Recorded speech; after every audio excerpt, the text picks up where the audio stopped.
I hope I did that right. Yes, I did it. You did it. Perfect timing, chat.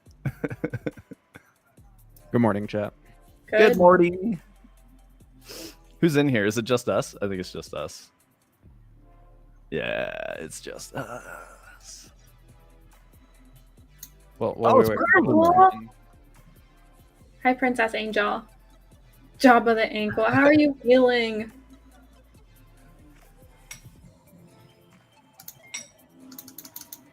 Purple heart. Job of the ankle. That's amazing. Oh. Yeah, I bet it does. Do you want to hear something crazy and how I know that we are best friends? On Saturday, I was out with my best friend and I rolled my ankle as well. Didn't break it or anything, but it hurt like a bitch for a good 15 minutes and I could not move. Just like stood on the sidewalk trying not to cry. But yesterday, it started randomly throbbing again, and I was like, damn, I have to ice this thing before it swells. And right as I'm icing it, Vince is like, oh my God, I'm going in the ER with Aaron. And it's like our ankles are connected through. So Christina, I have to tell you something. So we're watching, like, I'm trying to get her mind off of stuff last night and, like, you know, rotating ice every 15 minutes or whatever. And I'm like, let's watch TV. She goes, oh, I know what I want to watch. She starts watching American Ninja Warrior, and every time someone falls, she's like, oh my God. And I'm like, you have ankle trauma. They're okay. You're landed in pads. And she's like, this is too stressful. I'm like, yes, it is. I don't know why you want to watch this. She's like, it's fine. That's hilarious. What's up, Purple Stream? I really hope you don't post some copy pasta and get banned immediately, because that name kind of sussy. But if it's not, I'm ready. Respect. I'm ready with the band hammer. I just hope you're here to have fun and chat with us and not tell us about best viewers on some dumb shit link or whatever the fuck. And this is just a real person saying hi. Yeah. I'm just getting threatened. I'm sorry if I'm We have some bullying you. trauma from bots here, guys. Jeez. We've been bot antagonized, so I appreciate your follow. Thank you, Purple Stream. It's Oh, the kid- sick! Oh, what's up, kid from the blue house? So I went and chatted with the neighbor kids down the street, and I was like, "Hey, boys, you watch some Twitch?" Yeah, thank you for coming through, man. I really appreciate You might it. get banned in real life if you keep doing that. I know, right? No, I appreciate you coming through, man. So what we're talking about today is we're talking about some Unreal 5 things. So obviously, you know me, I'm your neighbor. Tony, wait, where are you? Tony is over there. That's my business partner. And Christina's down here, and she's our social media marketing person. What else do you do, Christina? Christina does a lot of things. She wears a lot of hats figuratively and one hat literally. Yeah. I have more hats than this. You only wear that hat on stream, though. Well, yeah, it's my stream hat. But yeah, I do a lot. I'm the community overlord, and I wield the band hammer very aggressively. Bro, I feel bad for bullying you about your name. now I feel really bad. So thank you for coming through. I apologize. But yeah, we're gonna look at Unreal today. And if you've ever wanted to make video games and you have a PC, go get Unreal. So let's see, what can we do to drop some links for little homie? It's made by Epic Games. If you've ever played, Fortnite, it's same dudes, but they just make the best game engine, the best tool for making video games, and it's free. So you could just get started today making video games. And if you come through stream and you ask questions, we can help you learn how to do it. So let's see. Let's get you some Unreal Engine. So if you get the Epic installer, you just want to go get Unreal Engine. I'm not going to post that link, but I will post instead. We have a Discord where we play games with the community. Oh, is bot dead, Tony?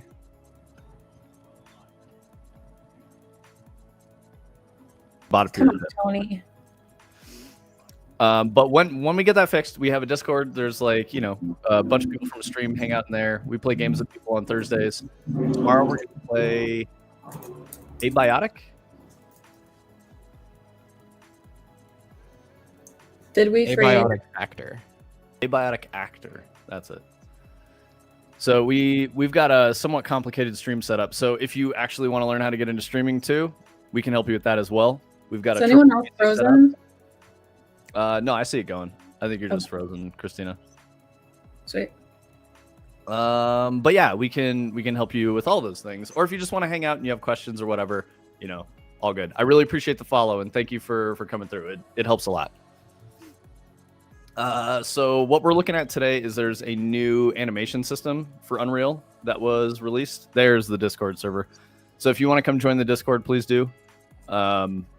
Yeah, it's just a better way to keep in touch. I mean, obviously, you know where I live, so we can just chat. So that's fine as well. It's so threatening. I know, right? Cool. I think that's that's probably enough of that. You want to just hop into it, Tony? I have an interesting story about fractals I learned this morning. So you know the motion capture suits that you always see them wearing, specifically in like Disney and ILM movies, but they have that like triangular pattern all over them. So that is a Sierpinski triangle fractal pattern. Oh, no way. The reason that they do that is because instead of using like a dot, which is just like a small circle, which will kind of get like smaller and bigger, but in like a difficult to define way as it moves closer and farther from the camera for like scale reasons, they use a triangle. Now they all of a sudden can like measure how far apart those points are getting in space and time, and it also effectively gives them like the suits tend to have like 5 levels of the fractal on them, so they have 5 different levels of like scale that they can lock onto as things move around in the scenes. And I guess like George Lucas and ILM kind of patented this technology that they invented, but like ultimately it all derives from fractals, because fractals don't have scale technically, because you can zoom into them infinitely. And I thought that was very cool and interesting fact. Dude, that's sick as fuck. Like I've even being at Bungie and doing mocap, I've never saw that kind of a suit. We did the like ping pong ball ones, or like the sticker dots. And so I guess I don't know why I did this. Jeez. I guess there's a bit of a progression, because they have these bands on the suits as well when you look at them, and they started with just the bands, and the bands are very rigid, and so they effectively have this like 3D ring that they can track, and in the computer they know exactly what the circumference of the ring should be and kind of like where it should be in space, and that was able to get like a pretty good track. And then once they added this like fractal thing onto it as well, then that's when it like really went to the next level, I guess. Yeah, I bet there's a lot of like funky interpolation cleanup you have to do with the dot method. I know because of working at Bungie and doing that, and like being in mocap sessions, like it's not perfect. It's like super jank ass as soon as you do that render with even if the actor like nailed the scene and like did everything perfectly, they have actual live footage next to the telemetry. And then they have to spend several hours, like they'll run it through a tool, and then they spend several hours going through and cleaning up frames and like hand animating some parts that didn't work well. So it's still not a perfect process, and it's crazy to me that like, what can you do with your phone now? You've been telling me all this shit, how you can do some crazy stuff with iPhones and metahumans and stuff. Yeah, well, with the phone, the iPhones have the LiDAR thing, and that's effectively projecting like a grid onto your face using LiDAR, so you can't see it but the camera can, and it's kind of giving you like tracking dots that it can use to follow stuff around as it's moving. And now there's a lot of just like AI like video to motion algorithms that are getting really good. Apparently you can just kind of like use a webcam and dance in front of it, and if you have multiple angles, that's even better. But it's come really far along, and I know that's something that me and Christina really want to try to get figured out at some point, is getting that iPhone thing hooked up. Sick. The live link is cool. I have it set up, but for whatever reason I have not found the magic checkbox in Unreal yet, so it does not communicate with my metahumans. Still trying to figure that one out. Oh, Tony found an amazing magic checkbox the other day. What was it called? This stupid ass called owner no C. Yeah, owner no C. Like the thing he was trying to do literally just didn't work. It didn't work at all. And then he clicked a checkbox that is not descriptive of what it does in any way, called owner no C, and it just started working. Ridiculous. Well, I needed to like, I'll show it when I get to the project later, but I needed to make it so these particles could be inside glass, and for some reason Unreal's rendering system and the way that the particles understand things that they collide with can't see transparent materials like glass, and so they're just going right through it. And I could change it to an opaque material and it would start bouncing off it the way they're supposed to. And so the trick that I figured out with the help of game dev Micah, love that guy, he always helps me, is that I made an opaque thing in the same spot that the glass was, that is exactly the same size, and then I did this owner no see thing on that opaque material, and made the camera that is watching the scene the owner, and the owner can't see it, but the game engine itself does, and so everything works. It's like a really weird hack. That's sick, dude. We got Anna donated us another sub. Thank you so much, Anna. Thanks, Anna. So yeah, Purple Stream, you can now Thank you so drop much, Anna. trees in chat, brother. Hell yeah, brother. All right, sorry, Tony. I wasn't trying to downplay it. I just wanted to celebrate our community. We're That good. is very cool stuff.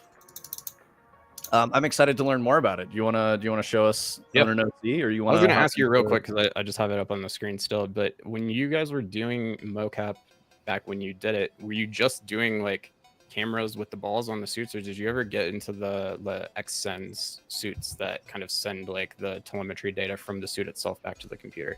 I'm sure it was a mix of both, honestly, and it depended on which thing we were doing. So if it was like a major cinematic, we would probably do the higher end things. I know that the gantry had, it was really weird because we had a mocap studio and it was one of the bigger ones, but it wasn't like the biggest in the hood, so to speak. Like for the game developers in the Seattle area, it wasn't like one of the biggest ones, but we were proud of it.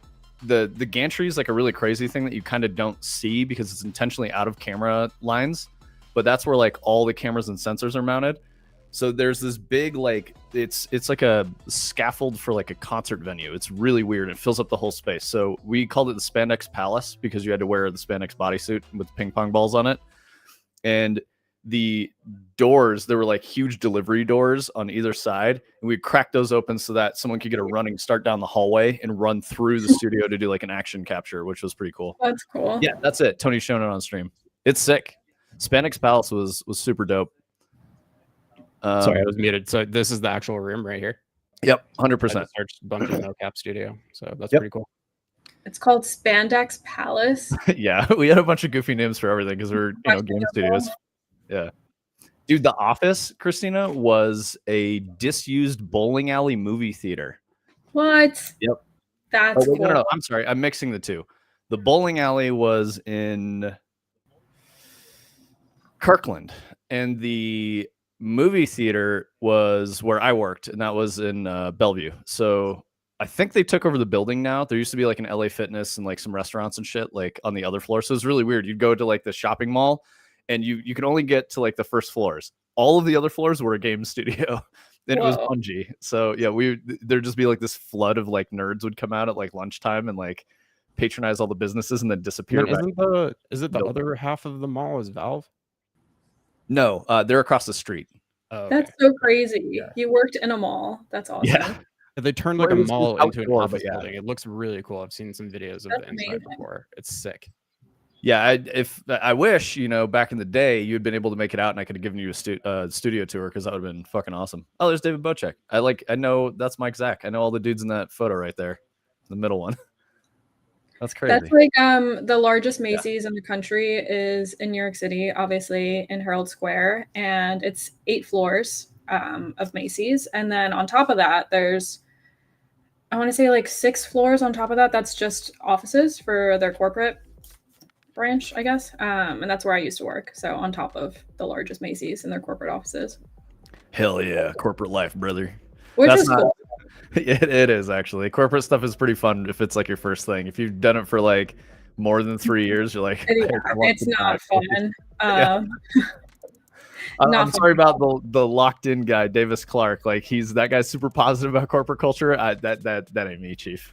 Sorry. Because he's a man. But yeah, corporate life is horrendous, and I do not suggest it. I mean, it's good. I think everyone needs to work a corporate job at least once in their life, just to understand the absolute fuckery and build up your professional working skills. But aside from that, it is it is a hellscape.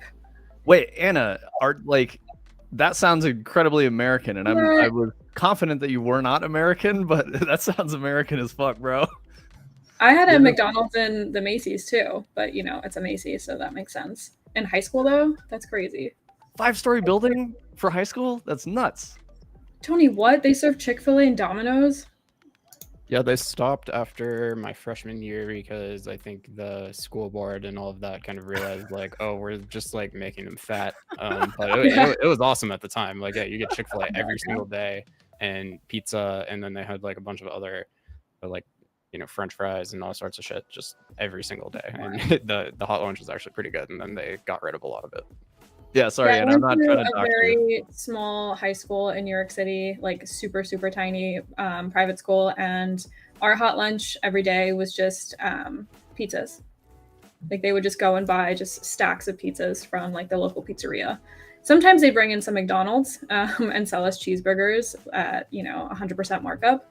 But yeah, It's funny because if you live in Colorado, your pizza story that you just told is like, oh, that's kind of disappointing. But you live in New York, so that's like it was New York probably pizza. really good pizza. Yeah, it was great pizza. But that's all we were offered, that and chips and soda. Like literally every day was a pizza party. We had cafeteria, like I don't even know how to describe it. It's like bulk frozen pizzas, and they were like, those hey, are so good. Pizzas. I mean, when you're a child, yes, you're like, this is delicious. Yeah. When you're an adult, you're like, that's pretty gross. I don't think I would ever want to like pay $5 for that. We also had Subway. That same thing didn't last long. Subway only showed up on Wednesdays. Everyone always bought the cold cut combo. So you'd either get like cold cut combo if you showed up early, or you'd get the pepperoni one, and you're like, I hate pepperoni, fucking sub. Ugh. But that didn't last very long. Like it both was implemented and canceled within like 2 years. The 3 years I was in middle school.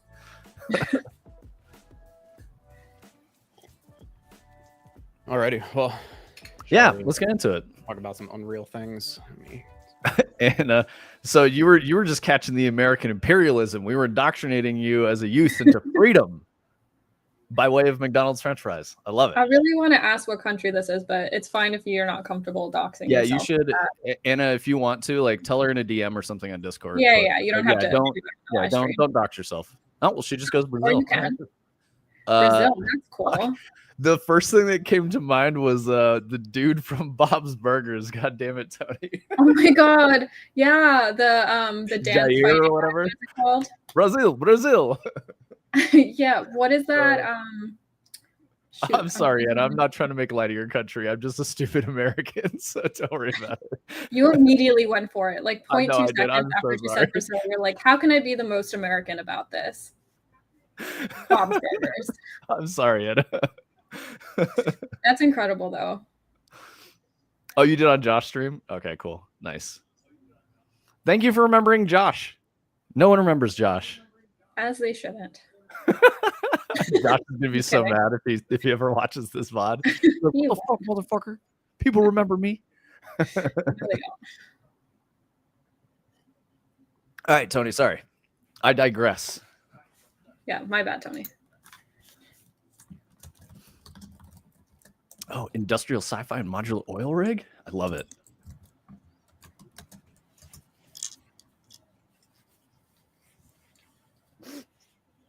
Yeah, you and Josh ops for real. Yeah. Fuck, I was just muted. Till the death. So there's this game called Body Cam that has been fairly viral recently, and it looks pretty cool. Like the graphics look pretty good. I think. Are you a cop? Yeah, I think you play a cop, and the graphics look great. It's all in Unreal Engine, kind of it's body cam spooky. Look. Yeah, it looks really good, and I really like how it's like you'll see it's like pixelating out people's faces and stuff in real time. Looks really cool. Getting a little bit of heat for a variety of reasons, but one of the ones that I keep seeing that has kind of been a recurring topic on our channel is the fact that some people think it's kind of an asset flip. And I'm starting to come around on the fact that it is, by definition, kind of an asset flip, which is okay. I think we've gone back and forth on whether or not, the idea of an asset flip in general is good or bad. I think it's something that is totally acceptable within certain boundaries, I guess. Is like are you saying like the game, like how to build this game was already created as an asset and someone just took it and did minimal effort? Unreal assets. They like either bought a bunch of stuff off the marketplace, or they just took a bunch of like free assets and kind of but just put them together, put a fairly minimal amount of effort in on top of all of that work that other people did, and then put it up for sale. And again, like that in and of itself is fine. A lot of these things like Only Up and like this game, and there was one called The Day Before that ended up literally getting taken down after a few days because of how poorly it was received. But those are ones where people can kind of just go into the marketplace and just find like these assets that people took off the shelf, kind of just stuck them into the game, and now they're selling it for money, and it ends up being somewhat controversial. And so this is one where, again, to me, it's definitely starting to seem like that is the case. I saw this tweet here from Sierra Division, and they're an asset maker for 3D assets. And they said, we just caught lyrics streaming, and we were floored to see our oil rig environment asset pack appear on screen in body cam. And so, yeah, they took this oil rig environment right here that Sierra Division makes, and this is how much it costs here. And they just put it into their game, and as far as people can tell, like, they didn't change anything. It's just, you know, there's a level that comes with this pack that has this in it, and they just dropped that in and, you know, hooked up some maybe enemy AI to run around it. And is it just like a lazy dick thing to do to not change a thing? Because obviously if you're selling I'm honestly not sitting here so. taking a stance or anything. I just wanted to like bring up that I thought it was kind of interesting that I'll take a stance. people I'll are go upset for it. about this. Why are they so upset if they're literally selling it? So I think it's the idea is this, Christina, is if you're a studio that has, you know, a $600 million budget, you shouldn't be doing this shit. You're probably you have like, you know, tenured artists that you're paying, and they should be making your art. Okay, so a fact that will influence what you're saying right now. This body cam was made by two people. One of them is 17 and one of them is 20. Yeah, I think that's totally appropriate to asset flip because it gives you a much bigger reach.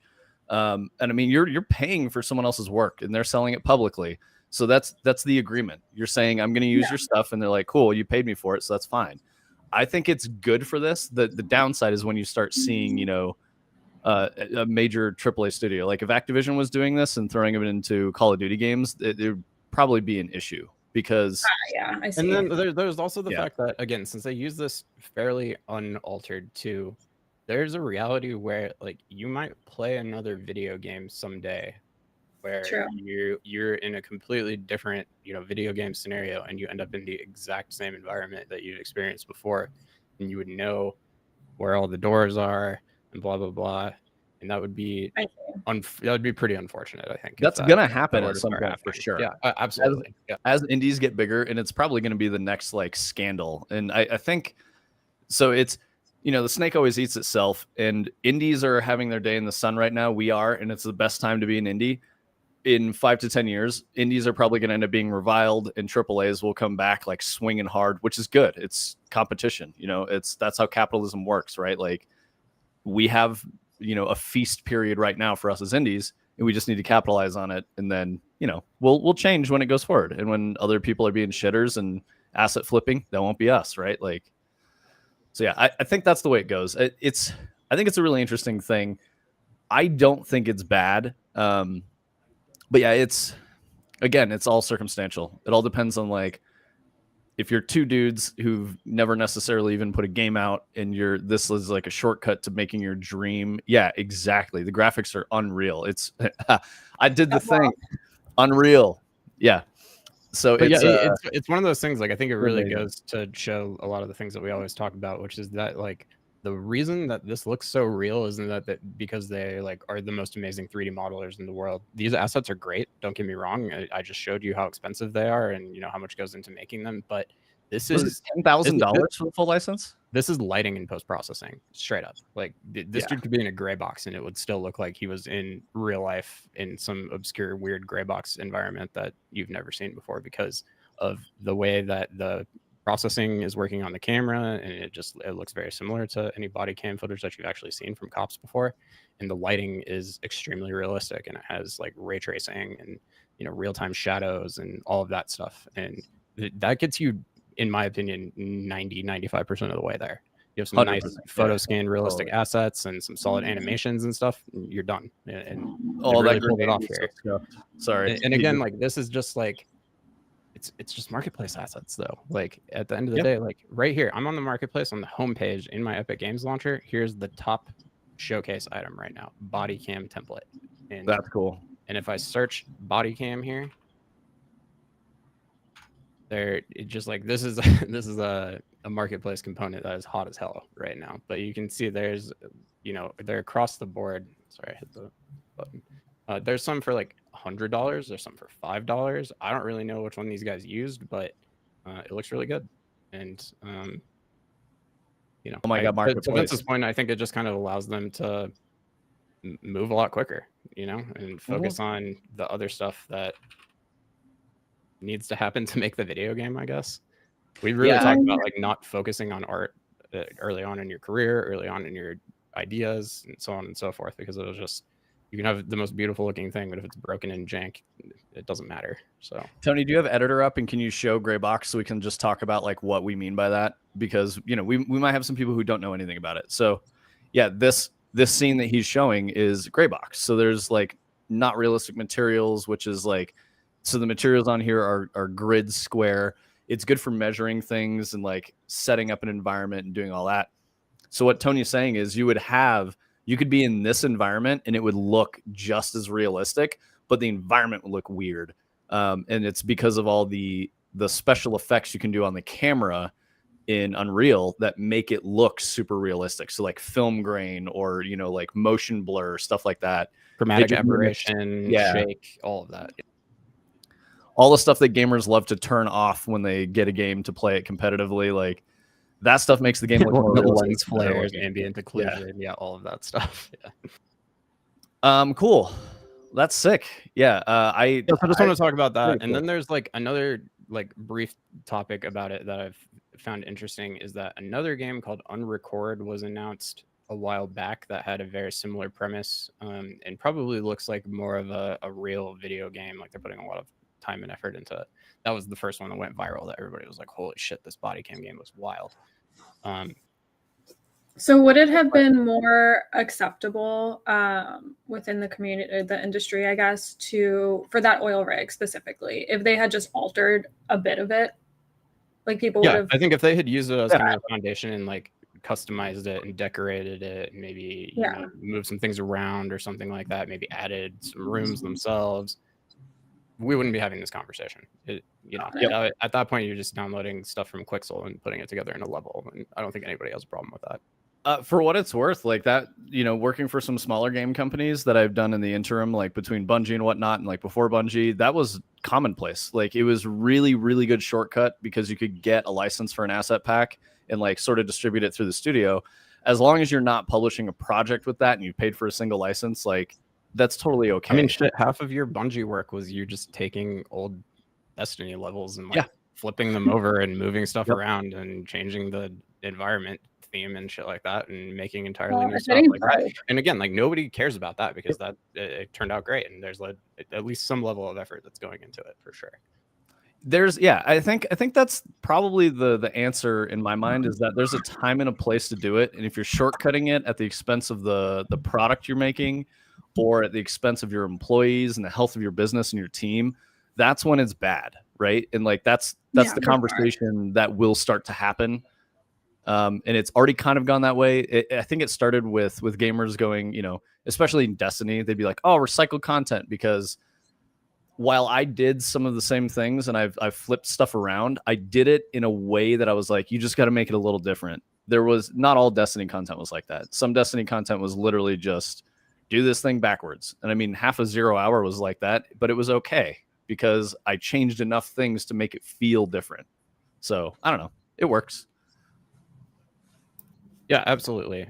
And one of the things that's happening here is that Unrecord game came out first and looked awesome, and they're taking their time with it and trying to make it a real game and cool. And this body cam game seemingly came out of nowhere with exactly the same premise and a very similar look and released already, kind of blind drop. And a lot of people are confusing the two. And that has caused like some more interesting drama where Unrecord has talked about how like that is not our game. We're still working on our game. Our game is not out yet. You know, our game is quote unquote going to be better than this. And you don't see that happen too often either. I don't think I can't think of a time where we've seen two games that look so exactly the same and are using the same engine, a lot of the same assets and stuff, where people actually confuse the two and can't tell them apart.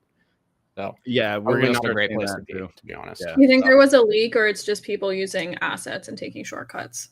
Again, it's just like, this is not that hard to figure out. And after that first viral clips came out of Unrecord, you saw tons of the Unreal community being like, here's how you make this body cam effect, because we know this was built in Unreal and it's cool and I want to figure it out myself. And you can just kind of see the line that got locked from there to somebody being like, well, we can make a game like this too. Like, this doesn't even seem that hard.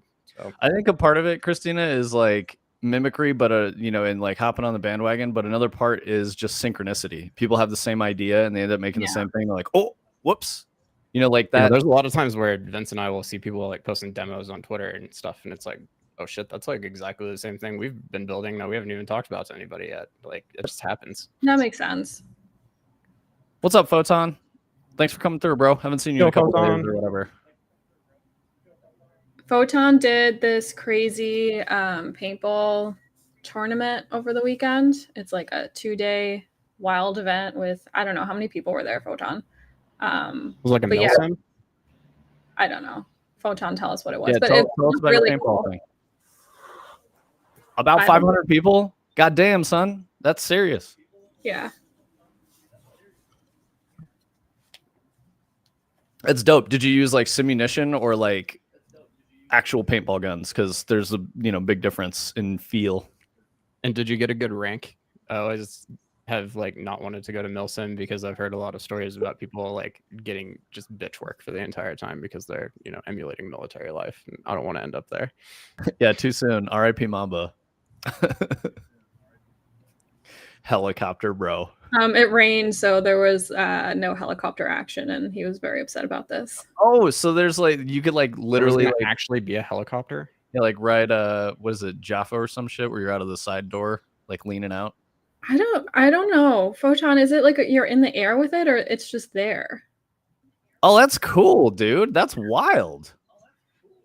Sounds awesome. Yeah, I've only seen like crashed helicopter that is no longer functional, and that's like a part of your scenario. But yeah, that's sick, dude.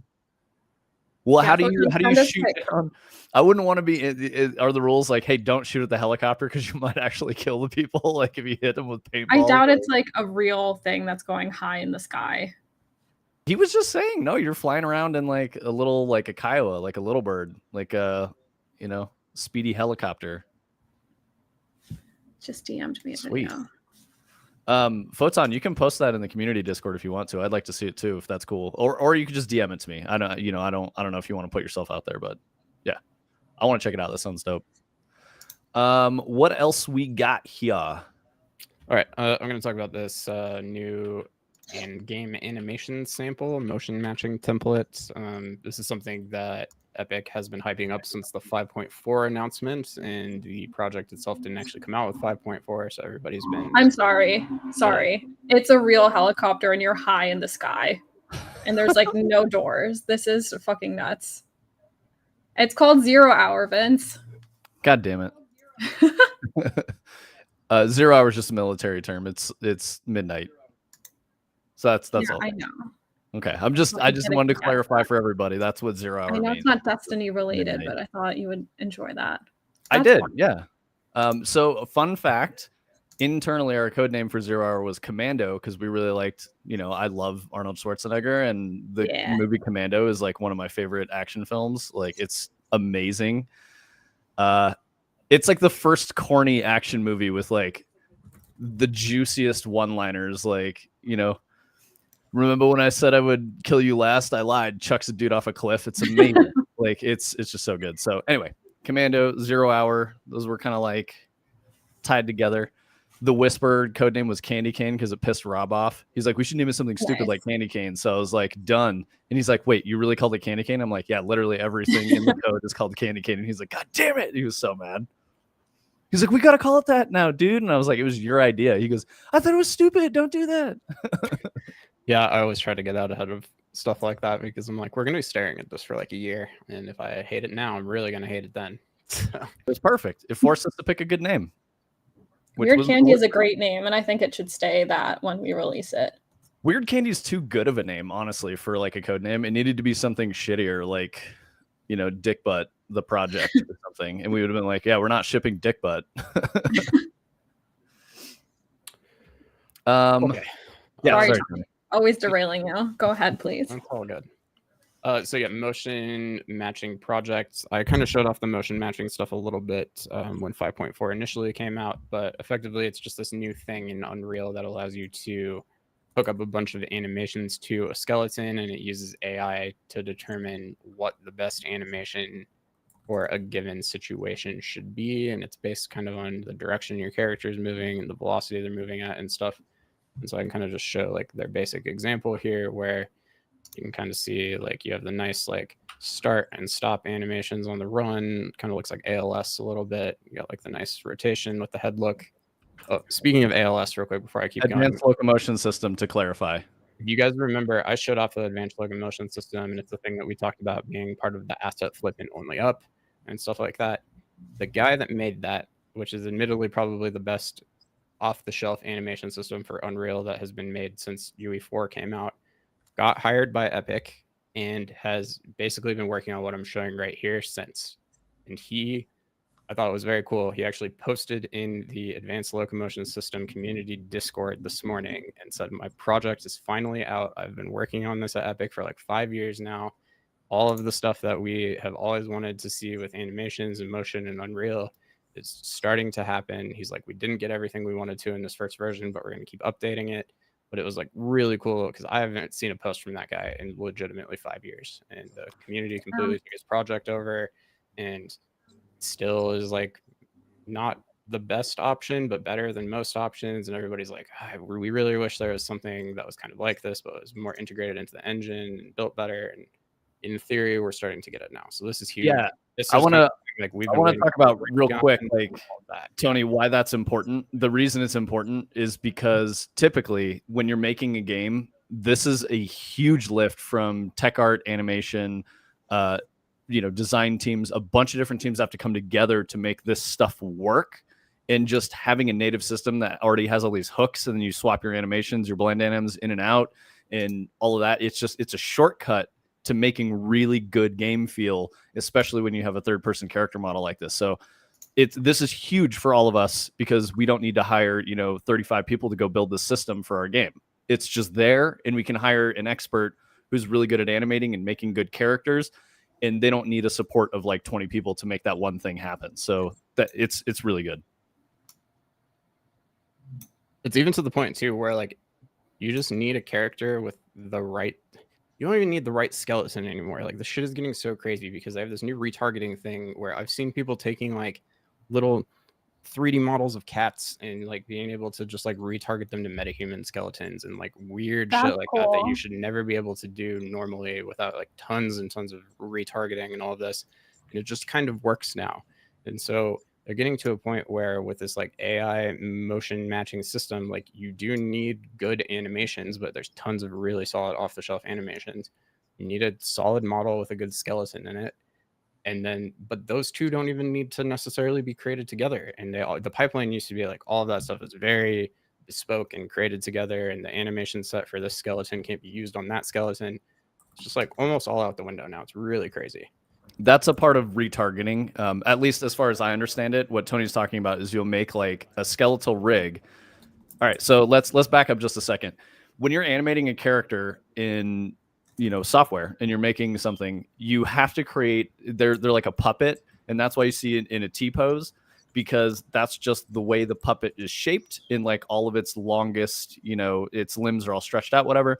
So then you create the skeleton, which is this wireframe that I got Tony the bone on right here. Yep. Perfect. So this is the rig. If you think of it as a puppet, these are the rigid parts and the joints that a puppeteer would be manipulating, but we just do it through software.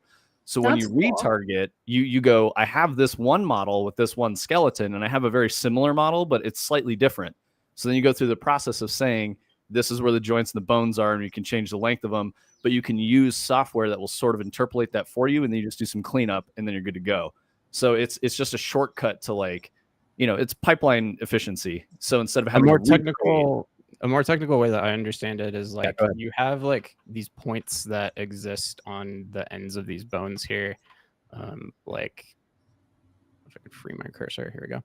So like these like joints and stuff here. And so with a retarget, if you had something that had a very different skeleton, you can kind of say like, okay, I want this joint here and the shoulder joint in that skeleton to match up, and it's going to try to do its best to effectively like put that point in space in the right point in space for the animation to the best of its abilities. And that you'll see skeletons get a little janky when you're doing that, and they don't like totally line up, but the traditional methods have done a pretty good job. I guess the new way that they do it is just like AI enhanced and insane. Yo, thank you, Damn, you guys are FICO. going wild over here. Jeez. Psycho. Thanks, bruh. Thanks, brother. Yeah, thank you, everybody. But yeah, so this template is really cool because, as you can see, I have this like game animation window, and the way I open this is I walked over this blue square. They have some really cool stuff in here. Like I can walk over these squares and it changes the environment color and stuff. But anyways, if I walk over that blue square, I get this cool game animation thing, and I can, show the bones like I was doing. I can show collision if I want to. I can also change the mesh. So instead of orange guy, I can be Manny, I can be Quinn, I can be the UE4 mannequin, I can be the girl from the desert demo thing that they made, Valley of the Ancients, the UE5 demo. It's a really good character model. Who this guy is. But yeah, like look at this thing. A cool jacket. I'm pretty sure there's a metahuman that has been customized. I don't know what This is a cool looking guy. That's very sick. But you can see like this. It looks incredible. Like it looks so good. And then like I haven't even gotten over here, but like watch what happens when I start fucking jumping over these things. Like all of this is just built in. Oh, no one's gonna answer my question. Look at this shit. That is fucking sick. It's so clean. And this is all of those there's 500 animations in this project that you can just have. Like that's very cool. And you just no one's gonna answer my question about that guy. What guy? The guy in the trench coat. What was your question? I asked if he was single. If he was single? Christina, he's not real. Why not? Yeah, that's a really nice model. Huh. I don't know how to answer that for you, why he's not real. So there's a chance. Yeah, exactly. See, Michael agrees. Come on. All right. Settle down, you thirsty people. Never. He's not even real. His arms aren't even real metal arms. Oh, so you can see here how they look at that. They're dancing. Effectively retargeting happening, in real time. You can kind of tell if you look at the three people on the screen here, they're not the same height. They don't stand exactly the same way. They're not the same character model. Ultimately, they are built quite a bit differently, and ultimately they look exactly the same when they're animating because of this new motion matching and retargeting feature. And you can see I can just go over here. Tony, all I can think of is the Cupid shuffle. To the left, to the left. Same, that's what was playing in my head. To the right, to the right. Photon had an actual question amidst all of our thirsty commentary. He says, any way to reverse engineer and see how they did the cloth sim on that guy? Yes. Yeah, I mean, it probably is just exactly the same way that we were showing that cloth sim stuff before, but here, I can just pull him up real quick. So if we go to Tony's really good at that shit too. Like that's a superpower Tony has. He'll just get something and be like, I know how this works. He'll pull it all apart and then be able to rebuild it. I don't think that's the right guy. Tony's like, dude, don't put me on the spot like that. I haven't done this yet. It's okay. No expectation that you'll do it right now, but I know eventually, given enough time, Tony will figure that shit out. His character is like Twin Blast, and I wonder if maybe he's from what's the Epic Games like MOBA thing that they canceled? Paragon. This might be a Paragon character. So let's see. And if that's the case, then the cloth sim was probably made in like 2016 using Maya or something like that. So let's see, what do we got here? Michael, what is this emote that you made? That is so cool. How do I get it? Channel points. You can modify. Yeah, use your channel points. You modify that's crit. That's sick. Nice. He's got the thug tree. Oh, I don't have enough channel points. I used them all last week. Okay, at the end of this. Puntos channels. I don't think that's how that works, FICO. I thought you spoke Spanish. Can I give it a hat? I'm excited. I think it's just one N, but I think it's channel. Yeah, Puntos is fine. Chanello, obviously. Photon. Oh my God, chat. Listen, Canal? Photon and I didn't take Spanish in high school. It wasn't an option for us. So it is Canal. You couldn't take Spanish in high school? You're welcome, Mio. No, we went to a very special high school that did not offer Spanish. See, Anna knows. I would hope so. So yeah, Well, Photon, it's probably somewhere in here. This is a pretty spicy model, to be fair. He's got not that some kind of baggy special. pants and stuff. Sorry. But Do you change his pants, Tommy? no, there's like sockets in his skeletal mesh called like baggy pants, and It's probably like some kind of sim on the pants, so that it looks. Michael more has a real. very important question that I would also like the answer to. It's not. There's not going to be anything under there, guys. Relax. Like a Ken doll. Nice. No, not like you remove the pants and there's just no lower body because no one made the lower body. yeah, I'm pretty sure it He's would not- just be Guys, he's not real. That's Yeah. not He's fun. not real. If you put legs under the pants, you have to render the vertices for the legs, and you can't even see them, so that's a waste of time. Exactly. And artists do love that. Like, don't get me wrong. So since we're just vacillating, FICO, I once worked with a person who could not stop modeling penises, and they like made some hands for a character, and we were all like, dude, why did you give him dick fingers? And he's like, what? And then he's like, oh, they are dicks. And we're like, dude, just stop making It's like dicks the guy whenever from you're Superbad who just couldn't stop drawing dicks, Yeah, and then his mom literally. made him stop eating hot dogs. Yeah, a shout out to Dia Dramatic, just saying. I'll dox him, I don't give a fuck. Here's the Yo, here's look at the- his here's the mug. base material for the Bro, he's just out here being a goon. Look at his face. Ah! I might take here's back like his my previous eye statement. right here. The eye looks pretty sweet. You guys were crushing on him, and his face is whack when Yeah, it's on an You orb. guys like this face right here? Yeah, super hot. Yeah, real. But yeah, it is. It's actually a little. Eye bit of material a is actually bummer. dope. It's a bit of a bummer that the clothes here. I don't actually understand how they work. There's probably like some shit in like the anim graph. I'd imagine he has bones in the jacket itself. Let me see if I can show the bones. Yeah, bones are sick. This is one of the cooler like specializations you can have in games as being an animator and like doing all this stuff. Yeah. Like all you do is like set up bones and skeletons, and so this is the T pose that I was talking about. So he's got his arms like kind of to the sides, and the whole reason that exists is to help the rigger, the person who builds the skeleton, to understand like what the shape of this thing should be. So bipeds are pretty well solved if you get into. So this is another reason why, in case anyone was wondering, why you don't see a lot of quadrupeds or things with many legs. It's incredibly difficult to build, especially at scale. So if you're building a character like that, you want to use it as much as possible because it's going to be really expensive in terms of time to create something that has all these points of articulation. And if you only use it once, it becomes like, did we spend our money right? You usually want to do that for like a big boss fight or something. Anyway, I am off in the weeds, but yeah. So bipeds are pretty well solved. That's why you see a lot of like humanoid characters in video games. It's something we understand how to make look really good, just as people, as artisans, whatever you want to call it. And there's a lot of discussion too about like I don't know. I see the comparisons of the skin pores in God of War versus The Last of Us versus Horizon Zero Dawn. Should I just name 3 PlayStation games? But and everybody's just like, who cares? Like, you will legitimately never, ever, ever, ever, ever see somebody's pores while you're playing a third-person action game. It's not possible.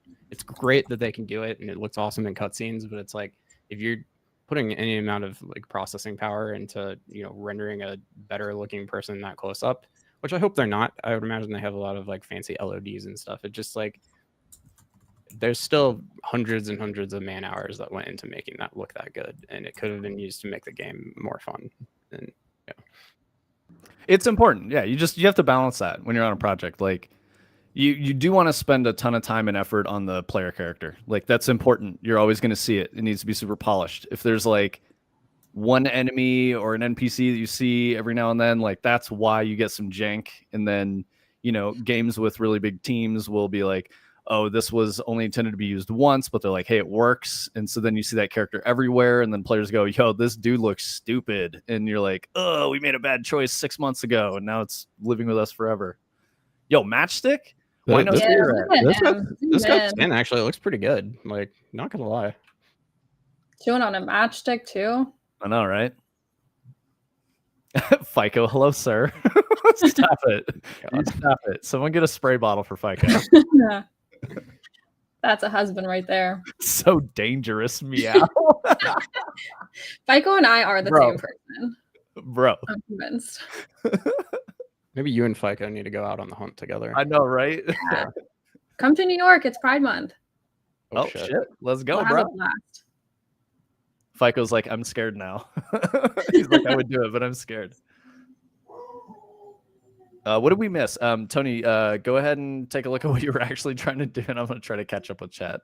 No, I mean, I didn't really look at this too much before stream. This came out an hour before the stream this morning. It's something I look for all the time and have been very excited about. So we are kind of experiencing it blindly together right now. And yeah, so I mean, if people have questions or anything, like that was a good question from Photon that I had to figure out the answer to. And yeah, they have these little pop-up window things are really cool. I don't know if these would actually work when you're packaged, because it is opening Unreal like widgets here, which is something that we've talked about a lot for building tools internally for ourselves. There's a lot of stuff you can do, like add buttons to the toolbars that pop stuff up like this and all of that. But yeah, this is an interesting implementation. I haven't seen stuff like this before in any project. And then they have like these. Oh, that's super sick. Like, you just stepped on the cube and it popped up the window. That's sick. Yeah, exactly. And then these like teleporter pad things here, when I step on those, they teleport you to a spot. And they just kind of use those to like move you around, I guess. Do you think the jump animation on flat ground needs some work? Kind of looks like you like jump out of midair a lot of the time. But yeah, I don't know. It's pretty neat. I think this is a really solid foundation that is really gonna. You're gonna see this in every single Unreal demo that comes out moving forward, because that was kind of the way the ALS and Lyra have kind of been up until now. But I think this is a lot easier to just like drop into a project, and again, you just have all of the animations here, and that's going to be the thing that people will just probably by default kind of have in their projects. Starting. I have a dumb question, and I apologize if you already covered this part and I was too busy thirsting it up with the chat over here. But how do you make them like animate in a certain way? Is it just like specific codes that you put in a sequence and you're like, run this way, turn left, turn right? What does that look like? Yeah, so it's again kind of is using AI now. So there's a lot of quote unquote magic happening under the hood. But the way that it ultimately works, they have this maybe set up. This is probably exactly what you would need to get exactly what they're doing at the end of the day. But where a lot of it comes down to is, I'm just looking for like the list of animations here. And while Tony's looking at this, before, but yeah. While he's looking at this, what we're looking at is actually the code that runs this character model. Unreal does a visualization of it called Blueprint. So you can actually build everything you need using Blueprint without ever actually writing code. Technically, you are writing code when you're setting up a blueprint, but it's this visual scripting style. So each of these little rectangles with a bunch of words in it is a chunk of code. And you're saying this chunk of code talks to this chunk of code this way. And so it's easier to create like a map of logic in your head when you're writing code if you have visual scripting for some people. A lot of like traditional programmers really don't like visual scripting because it's a completely different like methodology and way of thinking about solving problems and how you're building something. So for people who are unfamiliar with programming, Blueprint is awesome because you don't have those preconceived notions. And Tony and I have talked about it a bunch of times. There's sort of like a split paradigm of like, if you're making a game in Unreal, you need to always write C++, or you need to always do Blueprint. Both is the correct answer. You need to literally do both, because there are times when you'll need to do something in C++ that doesn't exist in a Blueprint, and there's times where Blueprint's just really faster to get to the thing you're trying to build, but then you'll have to go rework it in C++ to make it more efficient or clean or exactly function how you want. So yeah, that's what he was showing there. Interesting. Also, just noticed here that the animations actually come from a character folder called UEFN Mannequin, which UEFN is the Unreal editor for Fortnite. and that is kind of this Unreal Light that you can use to make custom Fortnite islands, I believe is what it's called. And it has a lot of the features of Unreal, but one of the main things that's missing right now that makes me not interested in it is physics. So once I add physics to it, maybe we'll take a look. But as I'm sure you're very aware, most of our games are pretty physics heavy, so need physics. Yeah. But yeah, so all these animations are in here. So these are the ones that you would likely want to kind of migrate to your own project, and then to hook them up, I was having trouble finding the file, so I was going to use the reference viewer in here and figure out where these are actually being called, and that should help me figure out where they need to be used. So, oh yeah, pose search database, that's going to be it. So how do I go to this? There we go. Christina, there's a slew of pride emojis. Spam them. Hell yeah. Okay, Christina, so it's this window. You make these, it's called a pose search database, and this is effectively just making a big list of all of these animations here. So I remember I can do something like select all of them at once, and it'll show them like this. And then there's some logic that's kind of just going into like calling this database at a particular time. I would imagine in the animation blueprint, it's kind of just saying like, am I standing still? Okay, I need to look into the idle standing database and figure out what the best solution is there.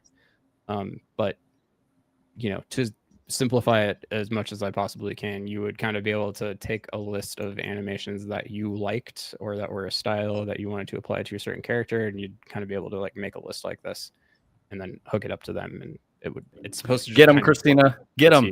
Hook it all up. So. Oh, do I have to ban someone? Yeah. Ban hammer time. Bye. Rip. Sorry, Tony. We had bots. We had to bop. It's funny because they always come in and say cheap viewers on Star because we don't let people post links. Yeah. They just do it anyway. Dumb. Oh, Christina, you should report them as well. I can tell you how to do that if you want, if you're in mod tool. Report. Perfect. Yeah, and then do like Spam. Yeah, spam and bot, and then the Twitch like immediately just bans that account. We'll get an email within like 30 seconds. It's dope. Yeah, exactly, Anna. Hit him with the ghost emoji, the sweet F30 gun. Nice. I don't have all of these pride emojis. I'm very upset. I only have a few of them. It's a part of it is Twitch tenure, and you get like if you were on Twitch and your account existed during Pride of like 2016 or something, you get an emoji. Got it. Yeah, FICO is definitely the superior gay. Sorry, it's just true. Gay king. Yeah, that's true. That's okay with me. Yeah, so this project's pretty cool. I don't know if there's any other like levels or anything that they gave us here. I would imagine there's just one. Yeah, so this is definitely something I'm going to be spending a lot more time with and figuring out and getting better at and adding to. The main one that I think this is going to benefit for us is Railgun, the third-person shooter. So. Don't ban him, Christine. It'll break his sub. You can't be saying things like that because now that's all I want to do. And you tell me I can't and I won't and I have no balls, I'm going to do it. But I'm going to let it go. I'm not going to do it. Power away. Yeah, exactly. Just take her mod power away. No, she's not doing it. You're good. FICO, don't beat me to Christina. Okay, so I'm gonna pull up the coin pusher stuff now, but while we do that, Vince, talk about abiotic factor. Yeah. Okay. So abiotic factor is what we're gonna play tomorrow. Hopefully, let me refresh viewer list. Omni, if you're not in here, bro, I'll send you a message, but I think it'll be up your alley.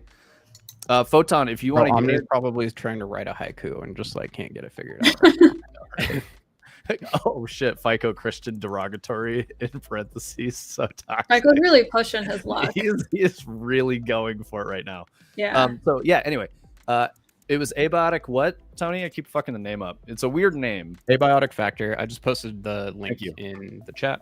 So anybody who wants to get that, we're gonna play that for the game stream tomorrow. It's like a Half-Life 1 survival crafting game. It looks really cool.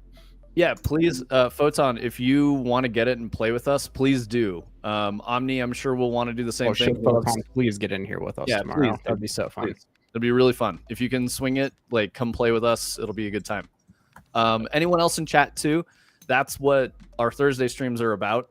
I know Purple, you're newer around here, but that's what we do on Thursdays from 2 to 4. We play video games, with the community, or like do like game designer commentary, like kind of like breaking down a game and talking about like what's good or what's cool or like why certain decisions were made. This motherfucker says he's 100 hours into it. Oh my god. How, bro? That's crazy. But yeah, please come and play. It'd be really awesome, man. So yeah, we're gonna play Abiotic tomorrow. I really like shooters. I worked on shooters for a very long time, played shooters for a very long time. So survival crafting doesn't stick to me as well as a player if I don't have like a robust action game. So I think this one will be pretty good for us. And while I'm thinking about it, I'm going to go ahead and post in the community Discord, which, let's see. Discord. If you're not in there and you're new around here, please come join our Discord. It's the best way to keep in touch. But I'm going to do game together at here and at Omni. We're going to be playing, and then I'll link the game. Let's see. We got it right. Y'all. Perfect.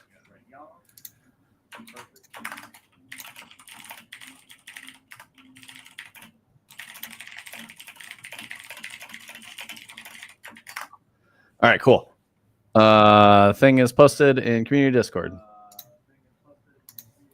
in the Game Together channel. Wow. Yeah. Carter, that was rude. That was real rude of you. I saw it and then you deleted it. That's fucked up. He moved it to general fun. Okay, fine. Yeah, I think this looks really cool though. I think it'll be fun. Yeah, I agree. I initially was like, I don't know about that, and then after I watched a little bit more of it, my like initial read was like, oh wait, this looks like Half-Life 1, and that's awesome. So. Big Half-Life fan. I was alive when Half-Life came out, so it's a pretty important game to me as a gamer. Oh yeah, I saw Half-Life 2 at a cyber cafe, and that changed my life basically. Cyber cafes, man. Yep. Yeah, there's one called Maximum Gamer in Arvada that I would go to all the time. So fun. We were house clan at Maximum Gamer for CS in Westminster or whatever, over by the mall. We were that for a few years. I remember the first time I went to an internet cafe, the Pepsi or Coca-Cola came out with a blue Pepsi or Coke. Like it was literally blue. I don't know if anyone remembers this. I remember that. Yep. I was in like 6th grade, I think. Yeah, I just remember drinking that and being at an internet cafe, and I just felt so cool. So my memory from Maximum Gamer or whatever it was, Sparkle came with me, and we were playing. I think I just brought her on like a date or something like that, and there were a bunch of kids who were like, "Yo, Viper!" They're like, "Bro, Viper's in this lobby. Let's get him!" And then like she was backing me up, and she ended up like clutching around. And they're like, wait, who the fuck was that? Who was Sparkle? And I'm like, you just got your ass kicked by my girlfriend, bitch. It was great. And she's like, yay. Aw, Sparkle will kick anyone's ass. Yeah, she's the best. Well, she might not kick it right now, but well, yeah. when the ankle gets better. The olds yet again showing their age. Yeah, we're old as fuck, bro. Listen, child, respect your elders, okay? Yeah, seriously, FICO, respect your elders. Okay, so I've been trying to get the neighbor grid stuff to work with the coin pusher. If you're here last week, I was initially trying to make the neighbor grid particles into coins, and we learned together that neighbor grid particles are always spheres, no matter what, even if they don't look like it. So that causes them to kind of roll around unnaturally. I want to say this is the one that we were doing that in here. Oh, they're not coins. Okay, never mind. I was going to show it, but yeah. So I have been trying to get this working. I have kind of a version of it working now, and you can see the balls coming through the glass here because of the hack that needs to be in place that I was telling you about. Only works while it's running though, so you can see when I hit play, there's actually this like opaque wall here. But if I possess the camera, that will make the camera the owner of the scene, and I can go over here and you can see that they're stuck back there. They're not coming through anymore. And so this one, the coins are on. They're not supposed to be. But what I was hoping today from like Vince and Christina and chat and anybody who wants to chime in is just like figuring out if this direction is cool, and if it is, then help me like kind of get it dialed in to what looks the best. And then I also have like some different like level layouts and stuff. And the ultimate decision is kind of like, do we go this route or do we stick with the coins? And then I want to. What is currently falling, and what's the other option? Yep. So I mean, the original option is obviously just the coin pusher as you experience it normally with the coins. And then this one, they're pretty small right now. Let me just make them a little bigger here. Let's go like 25. So they are trapped behind glass when the sim is running. So that will look more like this. Let me turn these coins off real quick too. Oh, that's cool. But yeah, so when I do this, I don't know. I'll explain my thought process here. One sec. Like that. FICO, we've already talked about that too. We want to like just help people with it for now, but yeah, I think the monetization aspect of it would be like if you sub, then you get, you know, yeah. I want to work more like incentive for our channel into yes, it mostly. exactly. But yeah, Tony, I think the particles should be. I mean, they're already a little bit bigger, which is good. Yeah. Well, and yeah, so that's like one of the questions that I have right now is like, how big do we make the particles and stuff like that? Because I think once they start getting bigger, like I'll do 50s now. I don't know. I can't decide if it's more interesting or less interesting. There's definitely some weird collision issues on the left and right, so don't worry about that right now. But that's fun. Yeah. And then they go a little crazy, and I need to definitely dial in like getting them through the plinko a little more. And you'll see at points they will like touch each other and just kind of like explode apart really unnaturally. So I have to get the behavior dialed in, but I just need to decide again if this is potentially more interesting. And I guess one extrapolation of this is that there can be probably quite a few more particles in this than we could do coins. So that really opens up the possibility of making this a lot larger or more intricate or something like that. But I'll just flip over to the normal coin version for a second. I mean, I like it as chaotic as possible. I think this is really fun. I think the size is still slightly too big. 40 or 35 might be right. Yeah. But yeah, so here's just normal coins again for reference real quick. I did put DLSS back in the project today, so when packaged, this should run pretty good. It doesn't totally hit like 120 frames while I'm running an editor right now, but I did also remove the lasers temporarily because I found that they were actually causing a pretty big performance hit. So I just need to set something up where they don't exist while they're not showing. That'll make them run better. I'm just gonna say I think the coins look better than the neighbor grid particles, but yeah. The coins look classic, and I think there's a lot of optimization that can be done here. But then the only thing I want to show before you completely lock in on that statement is this one where like stuff like this I think will be a lot harder to pull off with coins. Oh yeah, totally. So like, and I haven't been able to use. So I was talking about glass. I haven't really been able to use glass before.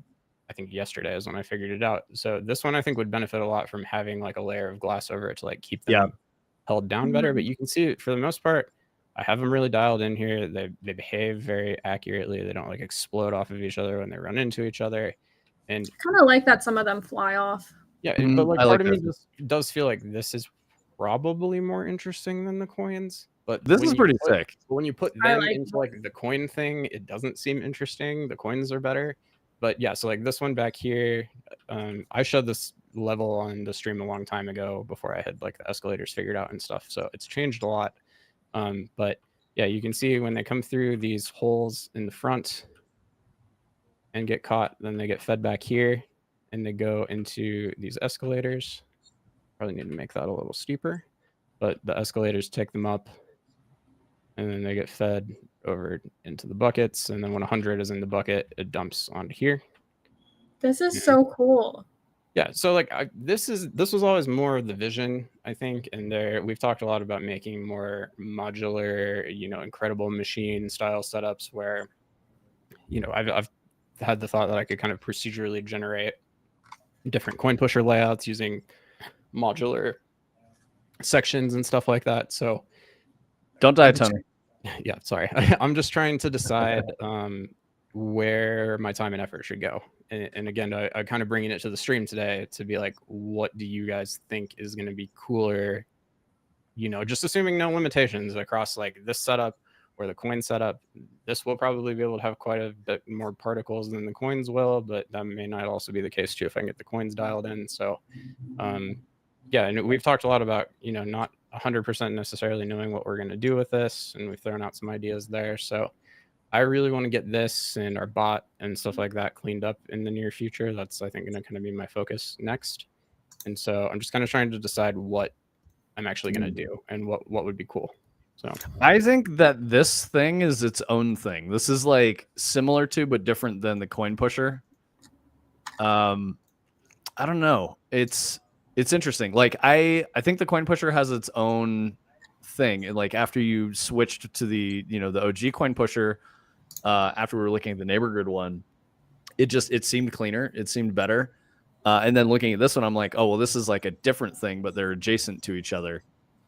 And we could have, like, there's also a thing where like every stream we put something different up. Like I was gonna say that too. Like we can like cycle through the different ones because I like both of them a lot.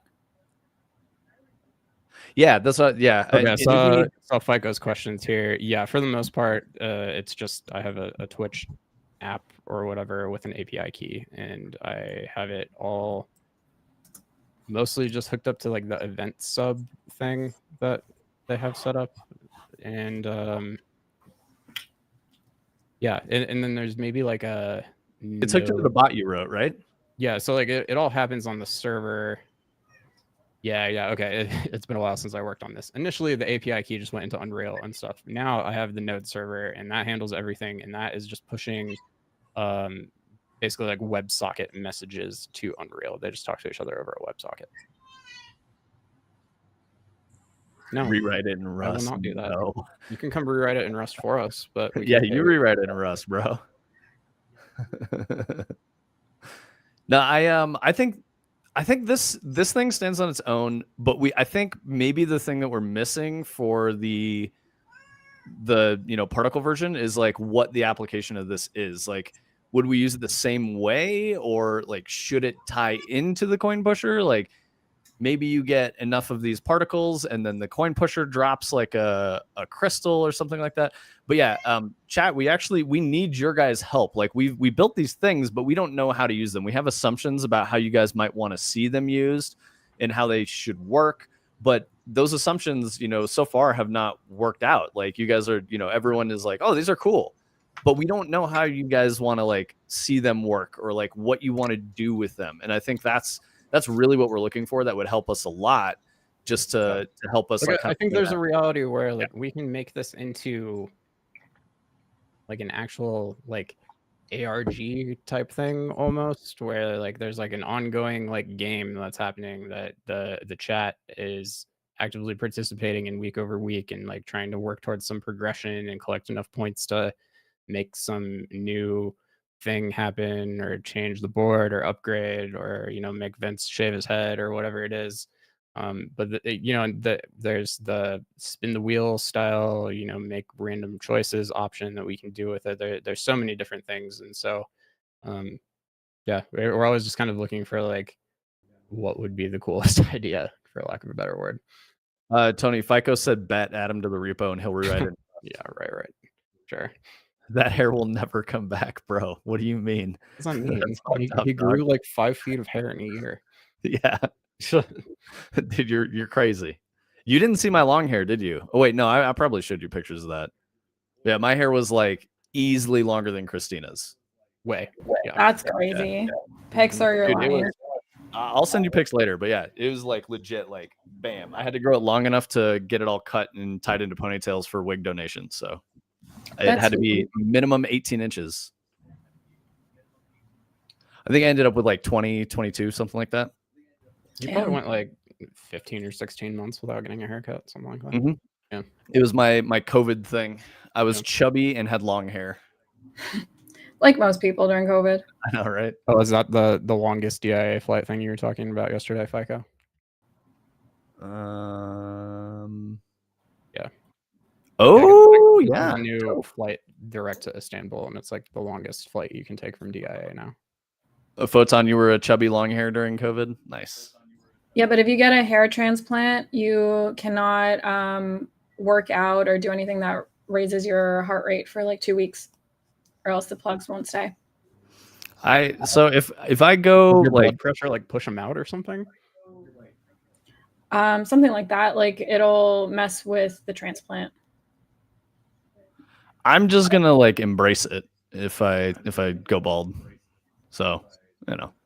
As you should. Don't do a comb over. Nah. Oh, I mean, I'll do the best to like become a hat guy and just move on with your life. Yep. I'm already kind of a hat guy. Today I'm a hat guy because of this.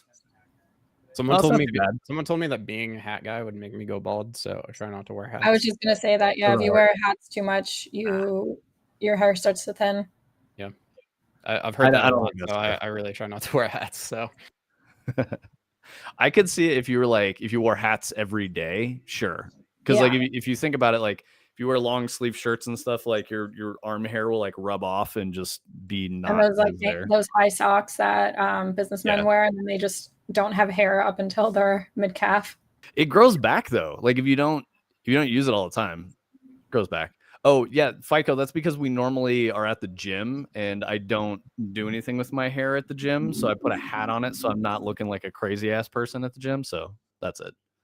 But I mostly don't wear hats. I'm wearing it today because my hair's all over the place. Need a haircut. So Friday I will be haircut. I'll cut a few of them, and then next week I'll be hatless on stream for you, FICO.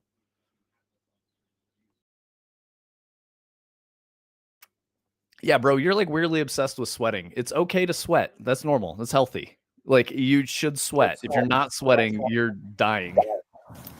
Yeah. Your body needs to do it. Oh, sorry, we got Omni. Whispers in the leaves, infinite fractal branches, nature's secret dance. What a haiku, bro. There it is. Hell yeah. Great one. That is a wonderful haiku. Good job, Omni. We should put that on the homepage of the website. Yeah, we should. Omni, we're gonna play Abiotic Factor on the game stream tomorrow. You should definitely join.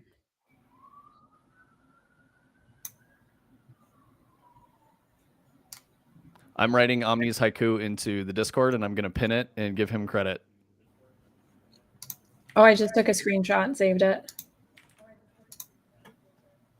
DYNMC. Why do you have no vowels in the last part? Let's see. 6/12/24. Let's go. Or should I do Euro date format? No. Just to confuse everyone. They'll be like, wait, did he post that in December or June? I don't know. I need to break it into stanzas so it reads a little bit better. So it's an obvious haiku.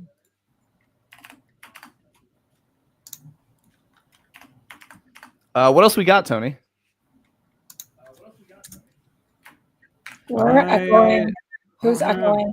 I don't have anything too specific left. I again just kind of wanted to present what I was talking about here to you guys, kind of get your thoughts, and then I was maybe just gonna try to work on it or something like that. If there's something that would be interesting to do.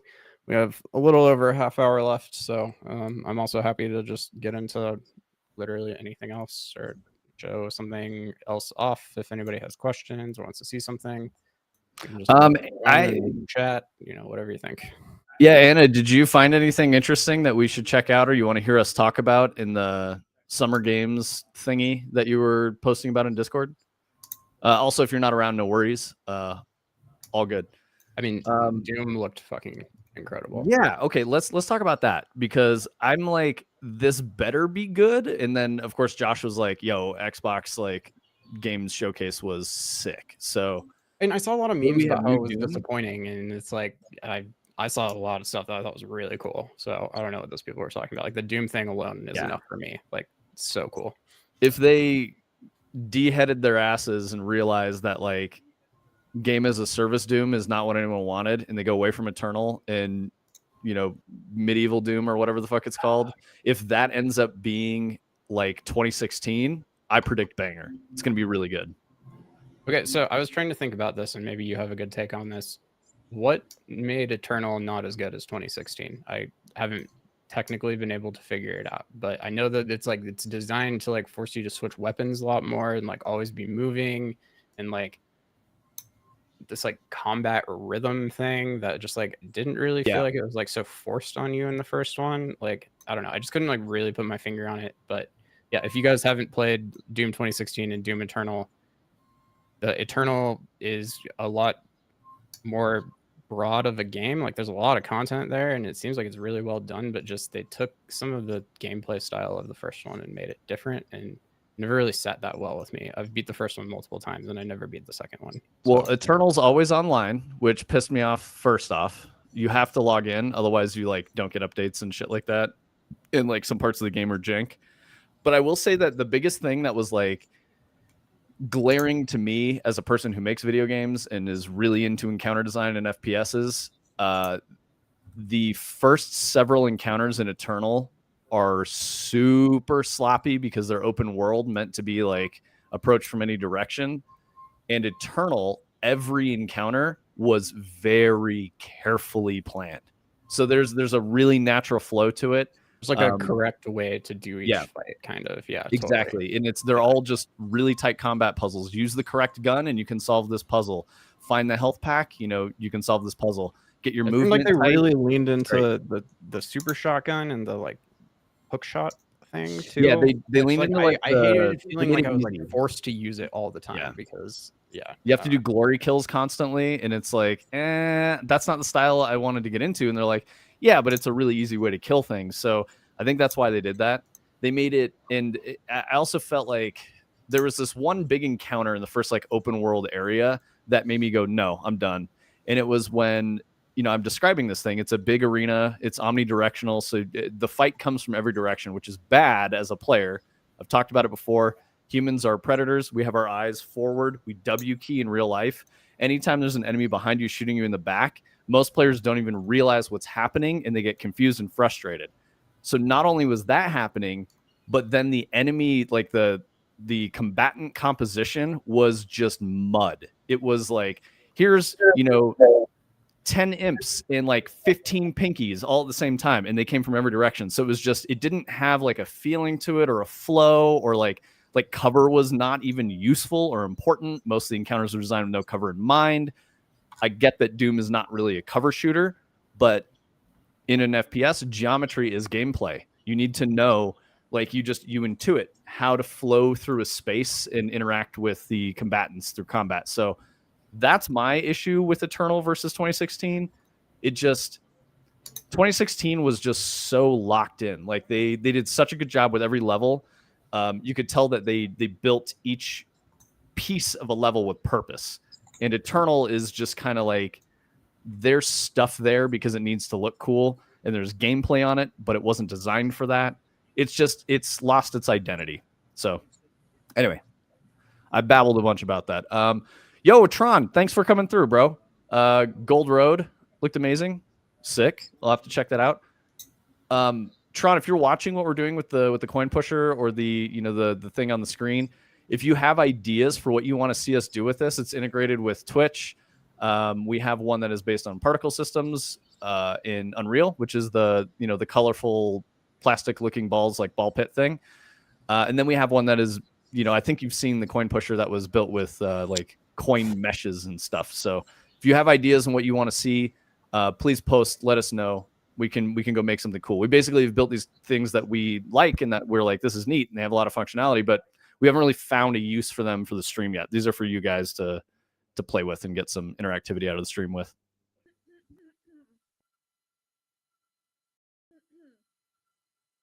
Okay, sick. Yo, thanks for the idea, Anna. Yeah, I appreciate that. I need I was to responding to for- Anna because I know we've talked about that. We wanted to make a way for people to kind of know where the contributions that they've made actually ended up on the board. And one of the more difficult things that we were looking at early on was actually making it so that we could pick somebody's name or something like that, and it would actually highlight every coin that they had put on, so you could see where they ended up on the board and if they had fallen off and stuff. That seemed like it was going to be really difficult, so I don't know if that's actually ever going to be possible. But doing something like giving people customizable colors or something like that seems like that would be very cool. And we do already track how many coins you've added to the board and stuff like that. So there's a little bit of gamification already in place. Right, I'm trying to find, there's a setting that will make it so that when I unfocus the window, it continues working exactly the same way that it does when it's focused. Okay, yeah, right here. Use less CPU when in background. I'm going to uncheck that. Now I should be able to, click out of here and it doesn't explode like it used to. Okay, that's awesome. Anyways. Yeah, so Tiny Glade, I saw Anna talking about that too. That one is looking really cool to me. I don't know if you've seen that one yet, Christina, but it's basically like No, I haven't. kind of like The Sims or something like that, where it's really about building the house or the structure. It's kind of like a castle or something like that in this case. Oh, But cool. it has all this like really cool like automatic generation that kind of like stylizes everything in a natural way. I don't really know what the point of the game is, to be honest with you, because it looks like it's just like a cool like thing that you build interesting looking buildings with. But I've been seeing that developer post kind of updates on Twitter just as they've been developing that building system for literal years at this point. So it's cool to see that coming out. And there's That's so another cool. there's another game that came out kind of recently called Townscaper that definitely works similarly, I think. And I saw that that one had gotten a VR port recently too. So those would definitely be two cool ones to check out. I just came back to the conversation about Tiny Glade. It just reminded me that I have a Fisherman's Tale, and I really need to play that. So I think after stream, I'm gonna probably hop in there and check it out.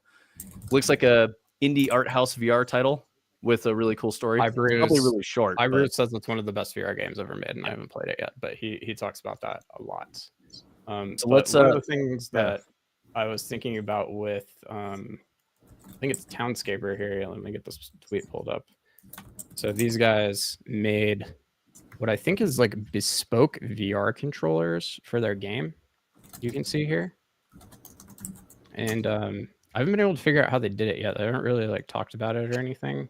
But I think this looks really cool. And one of the things we've been talking about for Hyperskate is that like right now it's hands, and we don't think that you're gonna need hands in that game. You don't have to grab anything, you don't have to do anything with your human hands or anything. And so something like this that is a lot more useful and kind of provides information to a player while they're playing, and they can just kind of like look down at their representation That's of their really cool.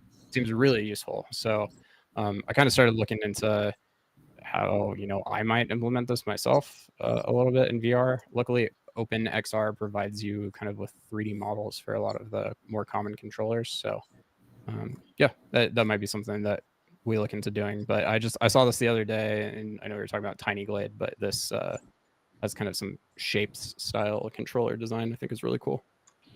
Yeah, that's actually a really good point. Tony and I have been talking a lot about, since we're making stuff in VR, like we're at the stage where we have reproduced a lot of the common conventions and like what people assume VR plays like. We're already at that point, and we're going, how do we make this better? And I think, thinking about information that's relevant to the player should be on your hand. It doesn't ever need to be an actual hand.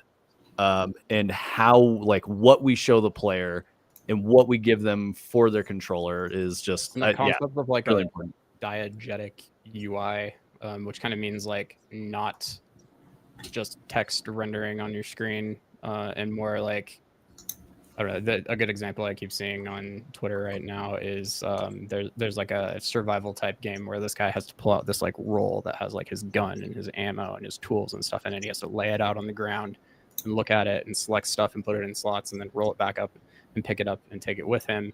And I imagine that mechanic will be like you're in combat or you're being chased by somebody or something. That will be very slow and inconvenient to do, but that's definitely a lot closer to how it would work in real life. And so kind of trying to Stuff like apply that is cool. concepts like that, especially to VR, where you're already kind of attempting to simulate, being in a place and doing a thing a lot more than you would be on a flat screen, just seems really important. So that being said, chat, since we're already developing Hyperskate, we've shown it to you a little bit. More than happy to show you guys more Hyperskate. But if you have ideas about what we just talked about, that's another part of the stream. Tell us what you want to see in it. We'll go make it, and then we'll show it to you on stream. We'll tell you how we built it. So like that's the point of all of this. We're not necessarily just trying to make stuff in a vacuum. We want to include you guys as in the process. We want to make stuff that you guys want to buy and play.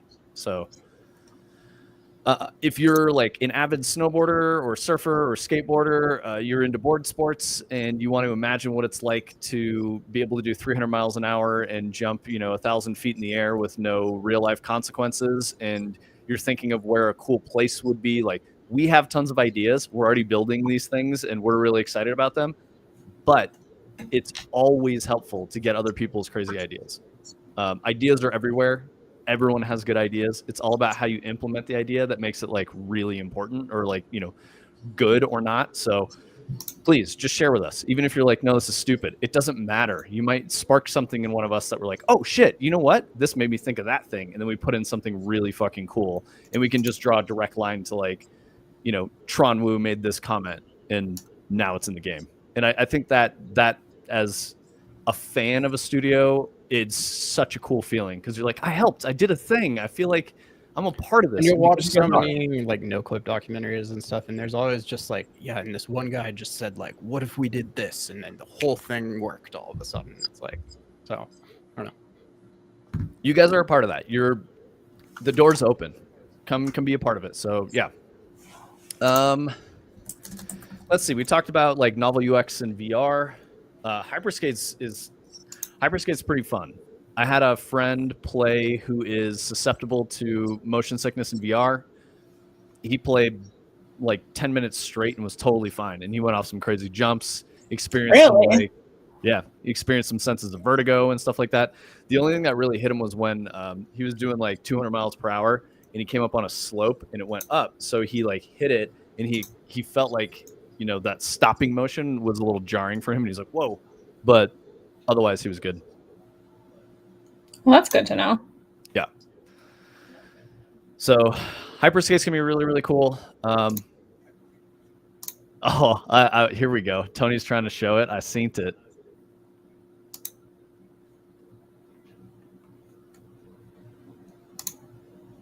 All right. Yeah, this is sick.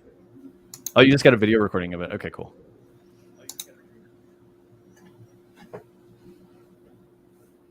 You're muted, Tony.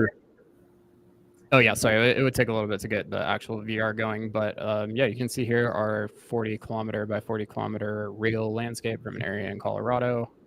That looks awesome. You did a lot of work here. Dynamic landscape material on it, dynamic environment and lighting and atmosphere stuff.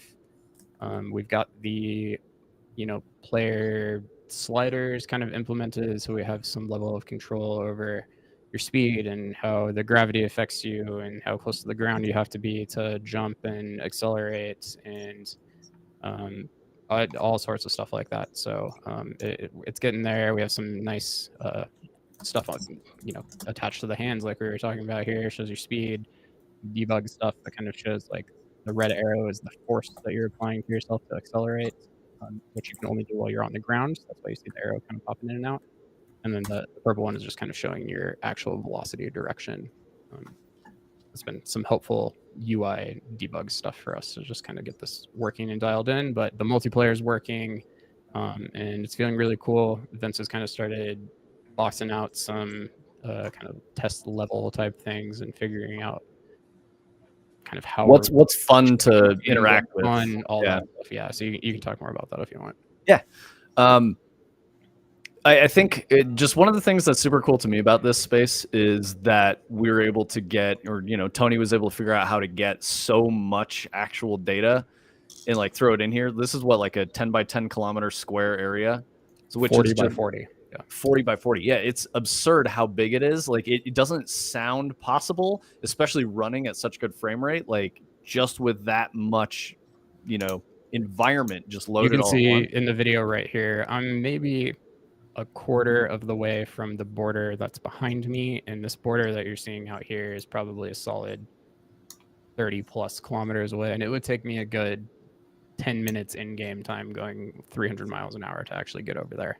It doesn't really, you can't tell from here just because of how massive the scale actually is, but it's the size of the real world, and it's crazy. I was actually down in this area of Colorado over the weekend, and I swear I could kind of recognize some of the major landscape features because I've been spending so much time looking at this model. So it's kind of cool. I think Tony go back to the area where you like went down into the gully and you like did a run, because I think that just demonstrates it really well. Is like as he's going in here, you're like, oh, okay, cool, that looks kind of close. And like normally in a game, that I've played like this, you're like, yeah, that's pretty far away, or like that's just smoke and mirrors. Like it's streaming in, and this is going to be a lot shorter than it actually feels.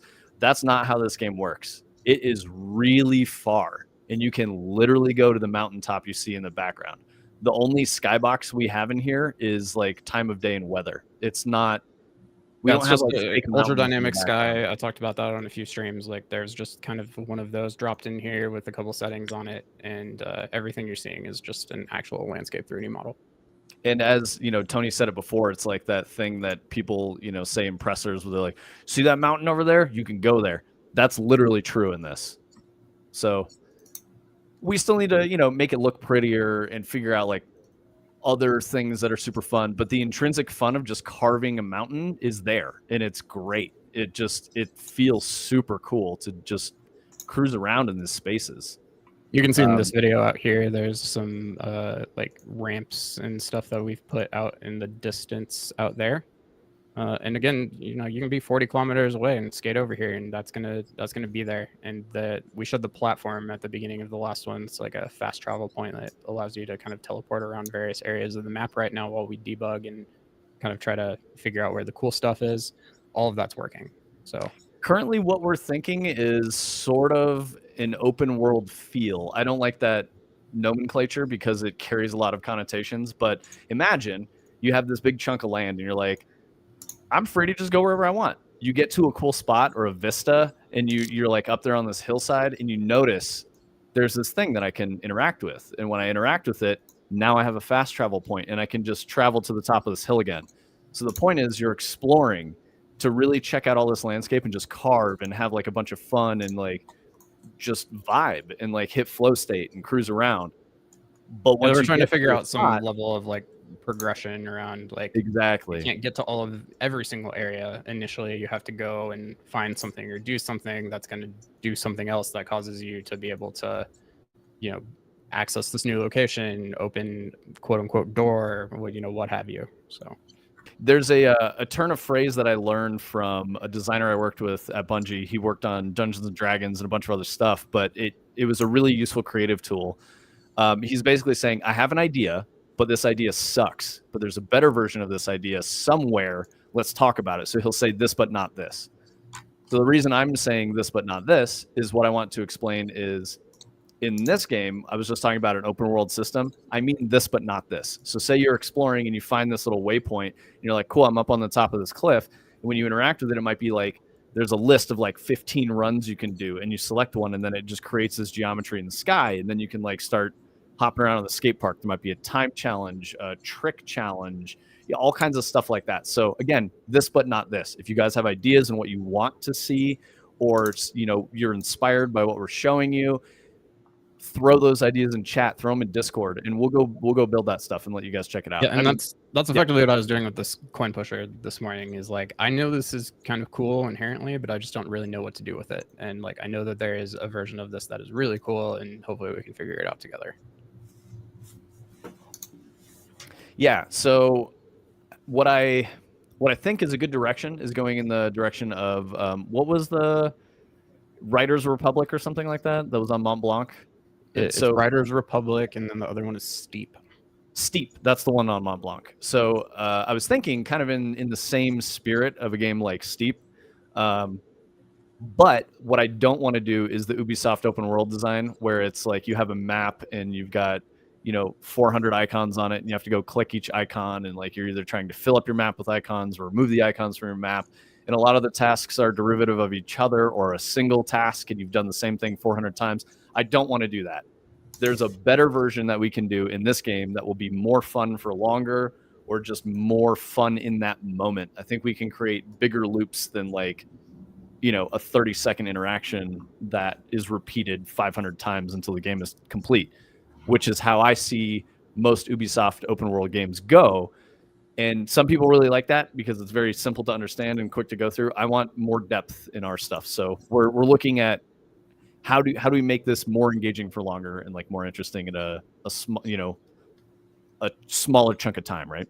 So Do you care if I show the evolved landscape? no, go for it. Yeah, it's totally cool. So you can talk about what this is then too here. All right, so this is one of our really crazy ideas that I threw at Tony, and Tony just figured it out. What we're really into, and this was one thing I noticed, was when you're skating around in the 40 by 40 kilometer landscape, it eventually comes to an end, or you get to an end of the map. So I was like, what's a good way to do this? And I was just thinking about like sci-fi things and what's really cool. And I was like, what if you're in space? And what's the cylinder called? What kind of cylinder? Called an O'Neill cylinder. An O'Neill cylinder, which is a megastructure in space. So imagine this is a tube or a cylindrical colony ship. And now you can skate forever because the floor is above you and you're inside of a tube. Tony got it fucking working. So this is that same 40-kilometer landscape, but extrapolated into a cylindrical shape so you can always skate forever. It's super fucking cool. That's really cool. Yeah, it's really exciting. So this is the crazy direction we're going in with these things. So when I say we have ideas, this just came from, man, I wish I could skate forever. That was the story in my head. I wish I could skate forever. And then I just thought for a long time about like what that meant and what would be a cool version of it, and like rooting you in the environment. And to point out what he's talking about here, I kind of show it in the video. Let me just get to the point and get my hands on. Go for it. And then, so I point out here, because right now we took that landscape that we were showing you and we curled it into a seam in Blender. And so you can see the seam right here. It lines up perfectly, except the elevation of the ground is quite a bit different on each end. So there's like probably a 500-foot gap between them or something like that in the space. But anyways, it's a good point of reference here. And because of the way the landscape material works right now, the vertical walls, when the tube is oriented normally, get rock on them, and the flat parts, which are kind of at the bottom and top of the tube, get the grass and the dirt. And so you can use that as a bit of a reference for what part of the tube you're on. I'm starting here kind of at you could think of it like 3 o'clock if the seam is 12 o'clock.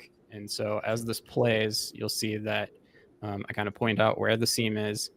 And because of the way that this is designed now and the way that the gravity works as I skate around here, I'm going down towards the green part. And yeah, you can see back here too that the green part kind of starts on the wall over here. And by the time I get down to the green part here, I'll look back at the wall in a second here. And yeah, so the seam is now pretty much directly above me because I've been moving around the tube. And I wrote this gravity system. You can see it kind of poking in right here. There's a central line that kind of goes through the center of the tube, and it draws a line from that to my character. And that keeps me kind of oriented on the circle the way that I should be as I go around. And the O'Neill cylinder concept thing that Vince was talking about, this is a real. Can you show a picture? And then I'll talk a bit about will like, probably build build this here someday. So. Okay, so what I think is really important to note about the thing that Tony built is I've never seen anything like this before in a game, and Tony had to just figure out how to make this shit work. As far as I know, no one's ever done anything like this, where you have like this. You got to see the shot here. Here's the inside of these cylinders that were in this animation, and this guy named O'Neill came up with this concept way back in the 50s or 60s or something like that. And these are spinning and creating centrifugal force, and that is generating artificial gravity.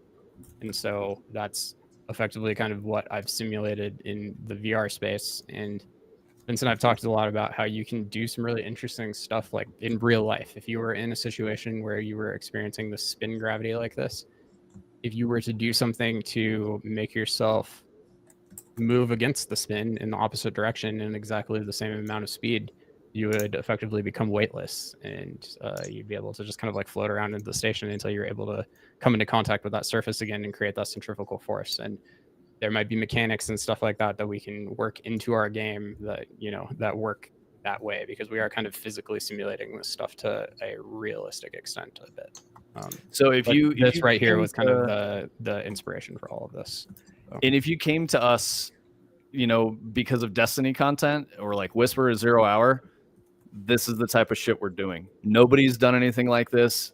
This is the type of shit we're doing. And I mean, I hate to speak yeah. for Vince, but like in my brain, like, yeah, we're kind of showing like a cool landscape, and maybe it's going to be in this tube and stuff, but like I very much envision it having the juicy depth and types of secrets and stuff that you experience with the Whisper and 0 Hour and stuff like that. Like, you're going to put the time and investment into playing these games, and it's just going to continually keep blowing your mind, and as you peel back the layers and, you know, go 100% and stuff like that. Like that is very much, we talk about this all the time.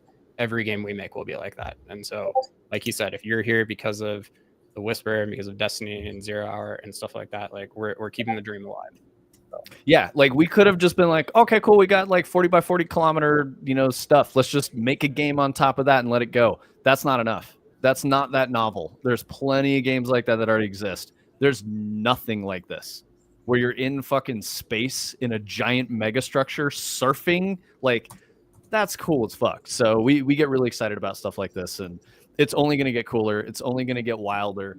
The statement Vince made that really sold me on this concept too is he goes, I want you to look up and see your friend on the other end and just be able to like know where they are and be like, oh, there they are. They're like way, 40 kilometers away on the tube, but I can, see where they're at and I can teleport over there and join them and stuff. But just the idea that rather than on the flat version where the mountains are kind of occluding a lot of the landscape a lot of the time and stuff like that, is a graphical processing challenge here where you can see a lot more than you're normally allowed to. But yeah, we'll figure it out. It'll be very cool.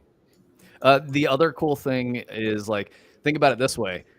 There could be day and night cycles that you can see as a player. You could be in the daytime down here, look up, and the top of the cylinder is nighttime, and there's like a city. So you can like see a cityscape and like go surf in the cityscape at night, like shit like that is just, I don't know how you would do this outside of a cylinder environment, honestly. So like we already have just very inspirational space to think about where we can go with it and like what we can do. It almost just seems like endless possibilities. So very exciting for us. And we, I really hope that you guys watching this are inspired too, and you want to throw ideas at us just to be a part of the process. If you don't, you want to just like cheer us on, also totally cool. And I really appreciate that. And we hope you guys find a lot of enjoyment in Hyperskate too when we get it out there and start cutting demos and stuff. So yeah. Absolutely. We got under 10 minutes left. So yeah, that's what I was gonna say. Anybody got anything else they want to talk about, questions they want to touch on, something they want us to show or see? Let's bring it back around to Abiotic, the thing I can never remember the name of. Because Factor, that's it. Yeah, so we're gonna be playing that tomorrow. I'm gonna go in blind entirely. I think I will too. Yeah, so we're just gonna give you like raw feedback and what we think about this game, what we like, what we don't like. Hopefully we'll get Photon in there and Omni in there. Anyone else that wants to join us, Anna, I know you're typically working at these hours, but if you want to join us and you have the game, it's totally okay if you're like, I don't want to be embarrassed, I'm a potato, like I have bad aim. We don't give a shit. It doesn't matter. I have God Gamer aim, so I will carry you. Don't even worry about that. And I don't even know if we're necessarily going to be playing this one with like a hyper analytical approach. I think this is more just, I was telling Vince, like, I wanted to get back to like playing a fun co-op game together on stream and just kind of hanging out. So we haven't done that in a while. It'd be fun. Yeah, and so if you guys like want to be there, we can put you on stream with your voice. We could leave you off stream with your voice if you want to, but just let us know. And if you want to come through and play, that would be really, really cool. That's what Thursdays are about. It's come hang out with us. Let's be bros. We'll stop the the lecture about how to make video games or our, opinions that we have and stuff, and we can just vibe and hang out. We were gonna get back to the cottage core stuff that we were doing the last few Yeah. weeks, but I had to go out of town, and we just had some timing stuff mess up. So we're gonna get Christina loaded up with that content here between now and the stream next week, and the plan will be for her to kind of build the interior of the cottage and kind of practice her Unreal and have us walk her through some stuff and try to bring her vision to life on that, because that was admittedly originally her idea. So I think that would be really cool to follow through on. And I'm excited. Yeah, so make sure you guys come back through for that one. Show her support, and you probably learn some things along the way if you want to. That'll be fun. We had some new people come through. I really appreciate everybody that came through and chatted with us. And thank you, Anna, again for the tireless support of the channel, and just the studio. Like, you're not necessarily just supporting the channel; you're supporting the studio. All of the money that comes from the stream goes directly into running the business. So because of you guys and your really awesome support and donations, we're able to cover our server costs for hosting things.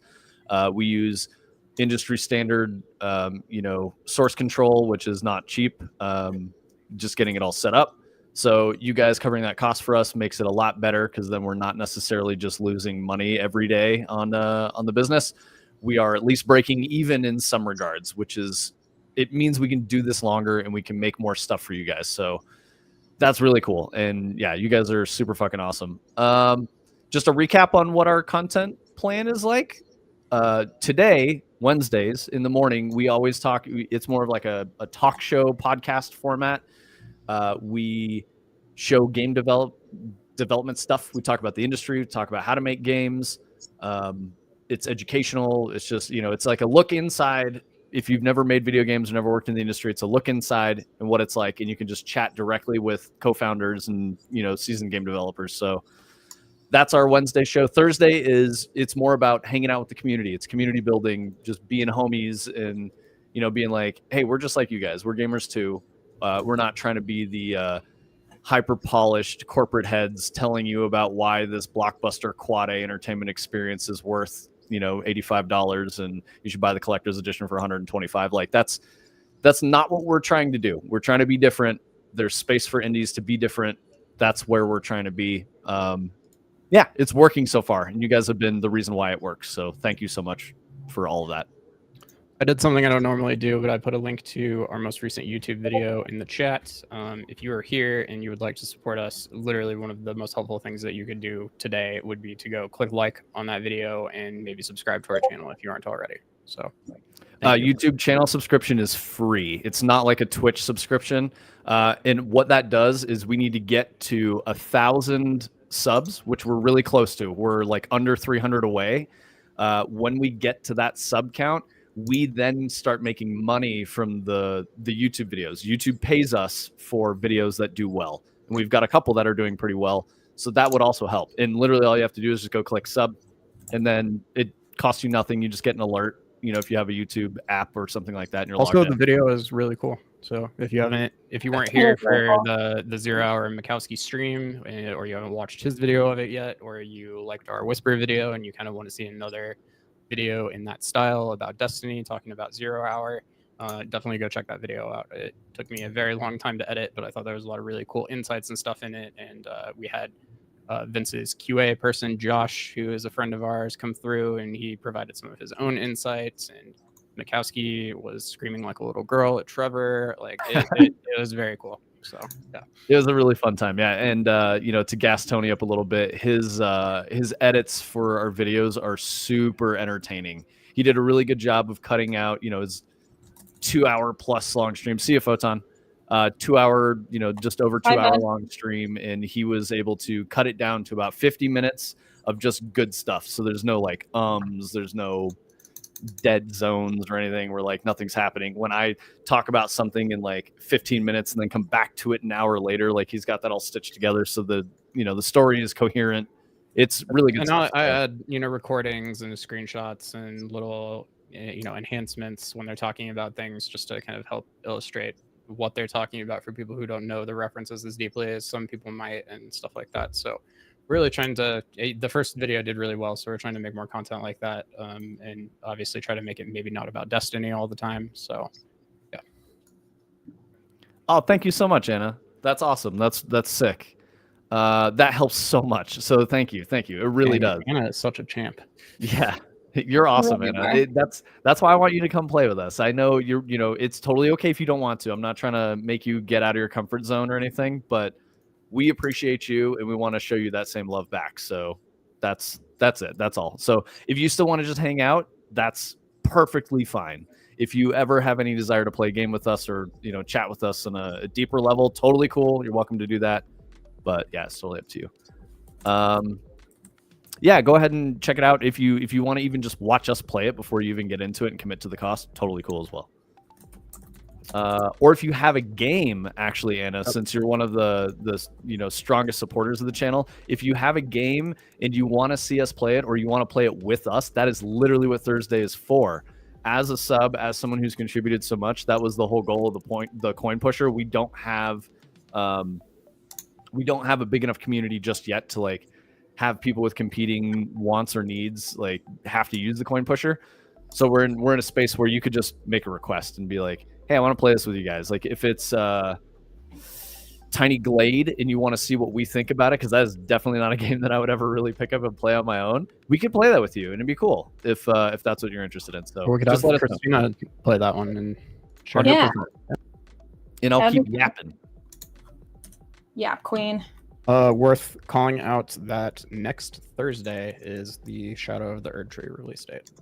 So it is likely that we will probably be playing co-op Elden Ring next Thursday, assuming that it is actually out by the stream time. Well, I still need to beat Elden Ring, so if we need to kill some time, we'll probably just be working on that. But I was reading that 36% of players have actually beaten Moog, which I think is interesting. Oh shit! That's the reason I say that, chat, if you don't know, is that Moog is a very late game, optional, very difficult boss, hard to find, hard to get to, and you have to beat him to even get into this DLC that they're about to sell. So, insane lads at FromSoft were like, let's just gate our entire paid DLC behind insane difficulty wall that almost not even a third of the players have actually done. I love it. It's awesome. Imagine if completing Whisper was the way you could play Warmind in Destiny. Or to get to Whisper, you had to kill Callus with a raid team or something like that. Just an insane ask of a normal player. Yeah. That's awesome. Where are we on time? Did we do it? We did it. We did it, chat. We hit our 2 hours. All right. Come back tomorrow. I think we wrap it up. We'll see you guys tomorrow. Thank you, everyone, for coming through. Thank you again for the support. Thank you for the new people coming through chat. Thank you for the subs. Thank you for everything, guys. You're literally keeping the lights on around here right now. So anything helps, and we will never forget you guys. And don't worry, y'all are coming on the party boat when we get that bag. So it'll be a great time. We'll have a huge community party. It'll be fantastic. So anyway, we know who's been here from the beginning. We pay attention. That stuff really matters. So. Bye, guys. All right, guys. Have a good one.